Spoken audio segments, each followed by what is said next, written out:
Peugeot 403, 1963. Un producto muy recordado de la línea Peugeot en nuestro país. Allá por la década del 60 le planteó lucha a los compactos americanos con una opción diferente de concepto de auto.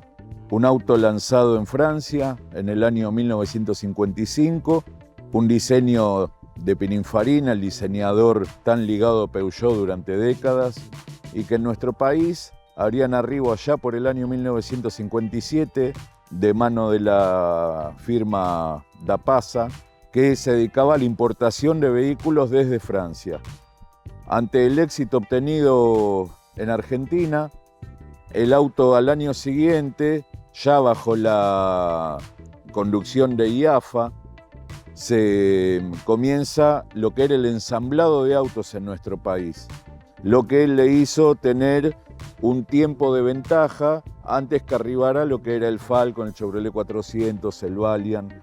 Pero bueno, el auto, como decíamos, ya a partir de 1957, ensamblado en nuestro país, que para la época era un auto terriblemente elegante, muy lindo, muy cómodo, motor de 4 cilindros, que le tocaba competir con autos realmente de los grandes, digamos, ¿no? Siendo, para el que buscaba un auto más caro, era o V8 o 6 cilindros de origen norteamericano, y para lo que era el tamaño del auto un poco más chico, había que irse a un Fiat 1100, capaz a un Auto Unión, que eran autos quizá de longitudes un poco más chicas, pero de motores también menos potentes, menos lujo en su interior, en su exterior. Vale decir que Peugeot había creado un nicho, un segmento que lo hacía diferente. En lo que refiere a la parte delantera del 403, todas líneas redondeadas, pero muy refinadas. El basamento principal de lo que era Peugeot era todo lo que era diseño, todo lo que era calidad de producción, y al verlo uno se daba cuenta que sí, que era un auto realmente bien concebido, de mucha calidad. Como podemos ver, todo lo que es iluminación, Marshall francesa, hasta los aros de las ópticas. El auto que hoy nos toca grabar es un auto que su dueño lo tiene de 0 kilómetros, lo compró 0 kilómetros el padre de él, increíblemente conservado, ya que estuvo siempre en manos de la misma familia. Y bueno, como decíamos, parrilla muy trabajada, con la línea central que la cruzaba con el logo de época, lo que era el óvalo central, por dentro lo que era el perímetro de la parrilla, y por detrás un tejido de metal que evitaba que ingresaran lo que era todo lo que era bichos o piedras y que dañaran o taparan el radiador. Por debajo, el orificio de la manivela. Estos coches tenían la posibilidad de que ante el problema de quedarse sin batería, poderle darle arranque por medio de la manivela. Después, faros de posición y giro, redondos, faros de alta y baja con lámparas amarillas muy del estilo francés. Luego, paragolpes con unidefensa, a lo que era el modelo francés, que venía con la hoja como esta, pero con uñas sin defensa. En nuestro país se le incorporó lo que era la defensa y los soportes que lo retiraban un poco más de la carrocería para evitar daños con la misma defensa a la hora de que algún auto estacionado lo empujara, y al quedar a poca distancia la defensa del faro, lo podía dañar la misma defensa del auto.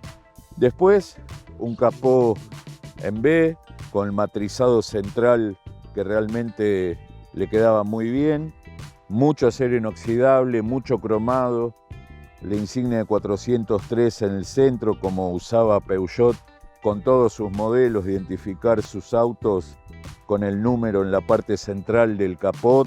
Y después, bueno, el zócalo por debajo de lo que era el panel de frente, que hacía que en el caso de que el auto tuviera los soportes a la europea, que donde finalizaba el zócalo, arrimaba el paragolpe y quedaba todo unido y no se veían espacios. En este caso, queda el espacio entre el paragolpes y el zócalo que mencionamos, debido a los soportes que se le colocaban en la Argentina.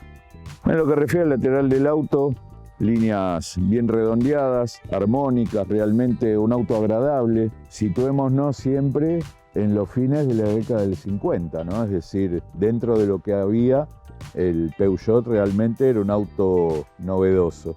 En lo que es la ventanilla delantera, clásica, con el ventilete, y lo que era novedad quizá en la ventanilla trasera es que no traía la aleta fija de vidrio, ya que por la forma de la puerta permitía que sea un vidrio enterizo y que baje, ya que generalmente cuando tienen la aleta fija de vidrio es para permitir que el cristal baje y no haga tope contra la silueta del pasarruedas, lo que le daba mayor amplitud de apertura y mayor comodidad a los pasajeros de las plazas traseras, ya que si deseaban viajar con el brazo sobre el marco de la ventanilla lo podían hacer sin ningún problema. Después, triple línea de molduras de acero inoxidable, lo que era en la parte superior de la cintura, en la parte central un poco más angostas y al corte de los zócalos con lo que era el inicio de las puertas.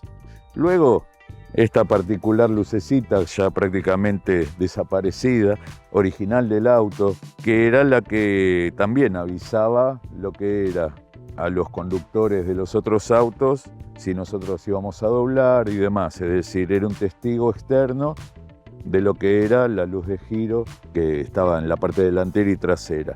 Luego, lo que es parabrisa de dimensiones reducidas, de acuerdo a lo que se usaba en ese momento, con una vira central también cromada, las escobillas limpia parabrisa también absolutamente cromadas, originales del auto, los lavaparabrisas. En lo que refiere al techo, era sin duda la exclusividad de la marca, que lo mantuvo a lo largo de todos los años y en todos sus modelos, que era el techo corredizo, realmente un accesorio muy poco visto, más en autos generalistas, ya que capaz se podía ver en autos de altísima gama, y verlo en un auto de este segmento realmente era muy llamativo. Luego, las clásicas chapitas, que muchos se preguntarán para qué eran, porque venían también en varios modelos de la marca, era para alojar el portaequipajes que Peugeot recomendaba, digamos, ¿no? Es decir, normalmente uno veía los portaequipajes que iban agarrados a las canaletas laterales, pero en su época Peugeot también podía ofrecer lo que era un sistema para llevar equipaje y que no marcara lo que eran los desagües, sino que iba firmado sobre lo que eran las chapitas sobre el techo.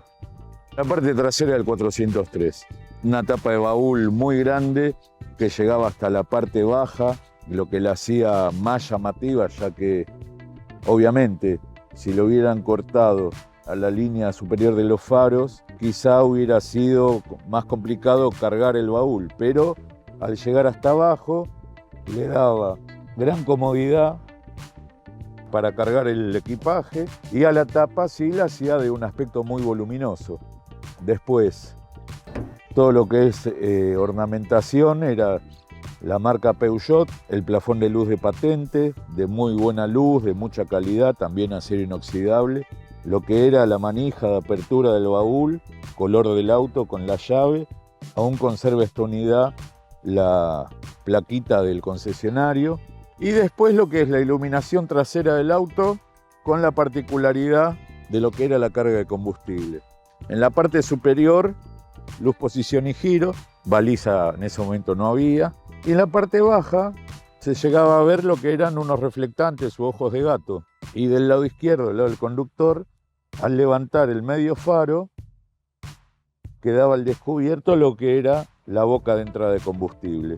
La misma se bajaba, tenía llave y hacía que el auto no tuviera lo que era la boca de carga de combustible en algún guardabarro o demás, sino que quedaba completamente cerrado y la tapa de combustible bien oculta por detrás del faro de iluminación.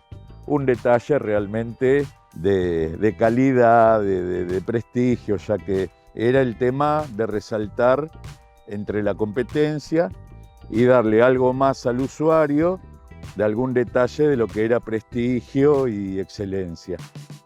El baúl del 403. Como podemos ver, un baúl alto, ancho. La rueda de auxilio se alojaba dentro de una cavidad como si fuera un doble fondo, ya que para esa época Peugeot todavía no había incursionado en lo que vendrían los modelos posteriores, que era el canasto en la parte externa del auto. Después, a los costados tenía unos alojamientos como para a la hora de cargar algún bolso o algún elemento no tan grande, no anduviera dando vueltas por el baúl, sino que lo contuviera este panel de chapa. Y después el baúl completamente tapizado, se llega a ver en la parte del fondo del mismo lo que eran los anclajes de los amortiguadores. El auto está calzado con 5 gomas Michelin, como venía de época. Y luego crique, llave de ruedas.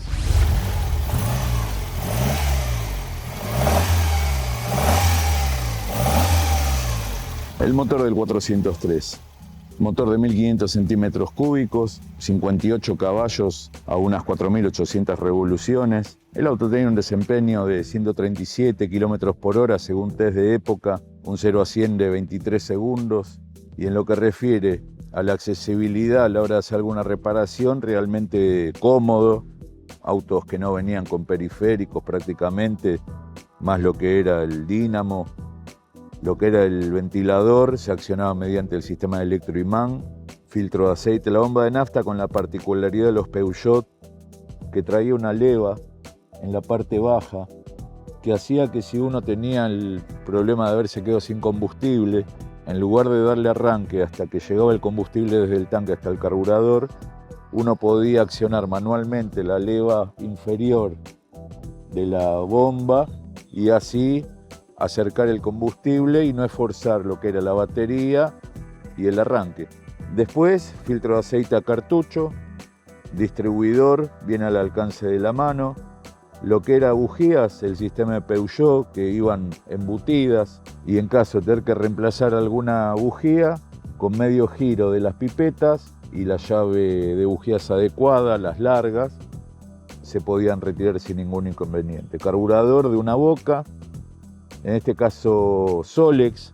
Los primeros podían haber venido con Zenith también, eran las dos variables que podía haber de carburador. Y después el filtro de aire original, filtro de aire húmedo. El motor en sí era de camisas húmedas también, es decir, a la hora de tener que hacer una reparación en el motor, se podía obviar lo que era la rectificadora, ya que se retiraban las camisas, se compraba el subconjunto nuevo y se cambiaba lo que era camisas, pistones y aros, y no se tocaba el bloque. Es decir, una gran cuota de practicidad dentro de lo que era el lujo y el glamour de lo que Peugeot ofrecía. El radiador, con la particularidad de la tapa del radiador a rosca, a diferencia de las demás que eran de medio giro y traba, esto era una tapa de baquelita a rosca. Luego la batería aún conserva lo que son los anclajes originales, las varillas con los resortes y las mariposas, el cable respetando la forma adecuada para pasar por atrás de la manguera de agua de una manera prolija. Y como podemos ver, el apoyo de la batería contra el vano era sobre este soporte de chapa con dos tetoncitos de goma que aún los conserva tal cual vino original de fábrica. Bobina de encendido, bomba de freno un solo circuito. El auto, recordemos, frenaba mediante 4 campanas. El disco todavía no había llegado. Lo que es el motor de limpiaparabrisas, el bidón o reservorio de agua de lo que son los lavaparabrisas. Y después allá se llegan a ver las plaquitas identificatorias que recuerda quién lo comercializaba y quién lo producía. Ya para, como dijimos, en este modelo el auto a partir de 1960 se produce en Argentina, en la planta de Berazategui, que el edificio aún se encuentra en la planta Zafrar. Sobre el lado derecho del motor, múltiple de escape. Recordemos que el carburador iba sobre la tapa de cilindros directamente, como que no hay un múltiple visible de admisión. Y en el caso del múltiple de escape, un múltiple de escape chico, ya que si bien hay espacio en el vano, el motor no requería de tener grandes dimensiones de múltiple. Junto a él, el dínamo, regulador de voltaje, la tapa por donde se reabastecía el aceite al motor, aún también la original, con las especificaciones recomendadas por el fabricante, 20W30 o 40, ESO Extra Motor Oil, con la recomendación de Peugeot. Bueno, lo que refiere a llantas y neumáticos, llantas de acero estampado, característico en Peugeot también hasta el año 1981, el rodado de 15 pulgadas, lo que le daba un plus a la hora de salir a la ruta con estos autos, ya que tenía un desplazamiento realmente muy interesante y el andar lo hacía realmente diferente a los autos que venían montados con ruedas de 13 o de 14 pulgadas. Como dijimos, esta unidad está equipada con neumáticos Michelin XZX, medida 160-15 como se denominaban antiguamente, taza central embellecedora de acero inoxidable que cubría gran parte de lo que era el centro de la llanta y se sujetaba mediante un bulón central. Tren delantero, hoja de elástico transversal, brazos triangulares, amortiguadores hidráulicos que realmente le daban al auto un lindo andar, le bastaba para la prestación que tenía el mismo para tener un andar equilibrado en lo que era en ciudad y en la ruta a la hora de viajar, ya que no transmitía sensaciones de inseguridad para la velocidad que desempeñaba el auto. Bueno, el interior del 403. Una plancha de a bordo que no salía demasiado de lo que era la línea superior del parabrisas, como que uno miraba y la inclinación del parabrisas era todo lo que se retiraba del torpedo hacia el puesto de mando. La parte superior tapizada, al igual que la parte inferior. Veamos cómo está conservado tanto la parte superior como inferior, que con el paso del tiempo la parte interior como que se endurecía y se desgranaba. Y acá está como si el auto realmente se hubiera comprado nuevo hace unos meses. Luego, lo que es la parte central, comandos de aireación hacia los ocupantes de las plazas delanteras. La radio, tiene colocado una radio Becker de época, ya que el auto salía sin radio originalmente. De hecho, la antena, quizás la ven, como que no es del auto, pero sí, se puso al momento de colocar la radio. Por debajo, cenicero que lo acomodaban sobre la parte inferior del torpedo. El auto no venía dotado de encendedor. Por debajo lo que es calefactor, con las solapas que dejaban salir o no el aire hacia la parte inferior de los ocupantes. Se prendía en forma directa el ventilador mediante esta tecla. Y después todo lo que es guantera, la parte baja de la plancha con un embellecedor de acero inoxidable también, una guantera cómoda, no venía con llave, no venía con luz, de un tamaño interesante dado lo que era la medida del torpedo, realmente bien. Después, el instrumental, un instrumental completo también para lo que se solía ver en aquella época, la escala de velocímetro a 150, odómetro parcial y total, que también era una característica realmente particular, ya que generalmente daban un odómetro total. Y por debajo tenía los 4 indicadores, uno lo que era temperatura, con luz, y por debajo la escala en números 40, 60, 80, 100 y la parte central que indicaba sobre el 100 peligro y sobre 40 que estaba en temperatura fría, digamos. Al lado lo que era la cantidad de combustible en el tanque, como dijimos, tanque de 50 litros, y la aguja, más allá de tener la escala de un cuarto, medio, 3/4 y lleno, pisaba los números que marcaban la cantidad de litros, 10, 20, 30, 40 y 50 litros. Junto a él lo que era el amperímetro, que marcaba la carga del dínamo, 0, 10 y 20 en carga o en descarga. Y a su lado, realmente un elemento muy elegante, lo que era el reloj de hora, en este caso funciona a la perfección, que completaba lo que era las agujas del instrumental. Luego, lo que era el indicador de la luz larga y lo que era el indicador de la luz de giro. Viniendo para la columna de dirección, una palanca de cambios realmente de un diseño novedoso.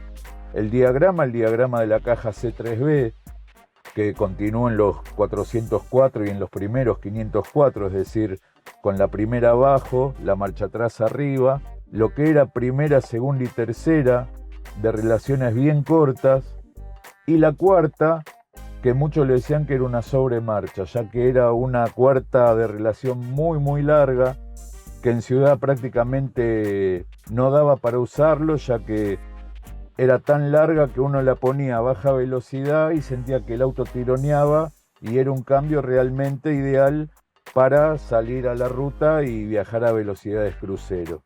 Luz de giro, lo que es el comando de luces, la clásica C invertida que usó Peugeot. El primer punto hacia el conductor era luz de posición, bajando luz baja y hacia atrás luz alta. Todos comandos muy al alcance de la mano sin requerir distraerse o sacar las manos del volante. Después, lo que es el aro, dado que el auto es modelo 1963, los primeros eran con medio aro, este ya es aro 360 grados, y la particularidad de Peugeot también, que era tener bocina tipo de ciudad y tipo de ruta, es decir, presionando de manera suave sonaba solo una bocina, y presionando más fuerte sonaban las dos bocinas. Todos detalles realmente muy interesantes y que lo distinguían frente al resto. Después lo que es la puesta a cero del parcial, lo que es cebadores, lo que es comando limpia parabrisas, lo que son los lava parabrisas, es decir, todas teclas sin identificación, pero de manejo muy intuitivo, como que uno, sabiendo las funciones que tenía el auto, medio que de manera automática se familiarizaba rápidamente con ellas. La pedalera, una pedalera colgante, el pedal, lo que es el acelerador montado sobre lo que era la varilla del acelerador, no la tablita fijada al piso, y después los pedales de mando muy suave, algo que Peugeot se distinguió a lo largo de décadas en lo que era un auto de tactos muy suave, de manejo muy elástico, y todas sus partes y sus mandos de accionamiento muy suave, como también seduciendo al público femenino. La parte izquierda del puesto de mando, el tirador de apertura de capot, lo que es el freno de mano mediante la palanca que se llega a asomar por debajo del torpedo, y después todo lo que es burletería, todo forrados en tela, la goma solo se veía sobre la puerta, y después donde apoyaba la puerta era todo tela, evitando todo lo que era ver el deterioro de la goma, y también evitar lo que eran los ruidos eólicos de mal cerrado de burlete contra el marco de la puerta. Luego lo que es las puertas, la parte superior dejando ver lo que era el color del auto, la chapa, y luego el tapizado de las mismas con un bolsillo, las manijas de apertura, abría hacia abajo, pestillo, con el mismo se trababan, manija alzacristales y el apoyabrazos en plástico, el material que mencionamos de lo que eran las palancas de accionamiento de luces, y la combinación en las puertas igual que en las butacas. Bueno, en lo que refiere al techo del auto, el techo corredizo, clásico en línea Peugeot. Luego los parasoles de buena calidad, basta decir, el auto 57 años y mantiene todas las telas originales de fábrica. Parasol derecho con el espejito de cortesía, espejo retrovisor sin noche y día, de buena calidad. Lo que mencionamos de los tapizados de los asientos, el auto conserva aún toda la tapicería de fábrica, quizá algún detalle menor, pero recordemos, 1963 el auto. Detalle que no venía sobre la puerta del conductor y sí la del acompañante, el tirador, como tanto para agarrarse como para traer la puerta. Y después los comandos de los ventiletes, la luz interior en la parte central del techo. Luego podemos ver cinturón de seguridad, obviamente el coche está en estado de uso, cumple con la BTV obligatoria y por ese motivo se le colocaron los cinturones de seguridad. Y la oblea que vemos en la parte superior a la de la BTV, el auto obtuvo el mayor galardón en Autoclásica, realmente un auto muy lindo.